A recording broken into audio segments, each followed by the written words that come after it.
260 কোটি বছর পুরনো পানি পান করে যে চাঞ্চল্যকর তথ্য দিলেন বিজ্ঞানীরা। এখন প্রশ্ন হলো, কোথা থেকে এলো এ পানি, আর এত পুরনো পানি পান করার পেছনে কারণই বা কী? কিন্তু কেমন ছিল ওই পানির স্বাদ? বিস্তারিত থাকছে ডেস্ক রিপোর্টে। 260 কোটি বছর পুরনো পানি পান করে যে চাঞ্চল্যকর তথ্য দিলেন বিজ্ঞানীরা। এখন প্রশ্ন হলো, কোথা থেকে এলো এ পানি, আর এত পুরনো পানি পান করার পেছনে কারণই বা কী, এবং কেমন ছিল ওই পানির স্বাদ? পানির অপর নাম জীবন, তাই তো দৈনন্দিন জীবনের পানির ব্যবহার অপরিহার্য।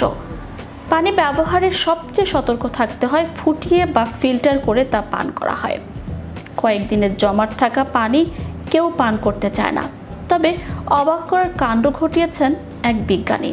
260 কোটি বছরের পুরনো পানি তিনি পান করে বসেছেন।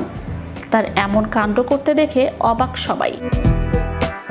সম্প্রতি জানা যায়, 2013 সালে বিজ্ঞানীরা সেই সময় কানাডার অন্টারিওয় এক খনিতে ভূপৃষ্ঠ থেকে 1.5 মাইল নিচে অবস্থিত ওই পানির সন্ধান পান। এটি একটি গ্রানাইট সদৃশ্য শিলার মধ্যে পাতলা ফাটলে আটকা পড়েছিল এবং বিজ্ঞানীরা নমুনা পরীক্ষা করে বোঝাতে পারেন এই পানি 260 কোটি বছরের পুরনো।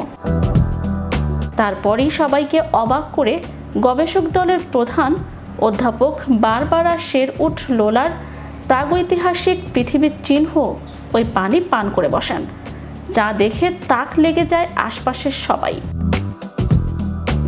260 কোটি বছরের পুরনো হলেও পানিটি 1 বা 2 দিনের বেশি পুরনো মনে হয়নি। কিন্তু কেমন ছিল ওই পানির স্বাদ? এক কথায় বলতে গেলে মোটেই সুবিধার নয়। বারবারা জানাচ্ছেন, ভয়ানক নোনতা স্বাদের ওই পানি।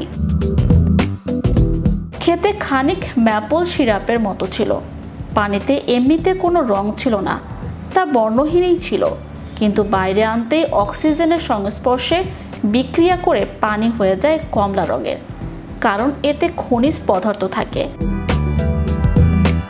বিজ্ঞানীরা একই অঞ্চলে আরও পুরনো পানি আবিষ্কার করেছেন প্রায় 3 বছর আগে, যা পূর্বের আবিষ্কারের চেয়ে কমপক্ষে 50 কোটি বছর বেশি প্রাচীন বলে মনে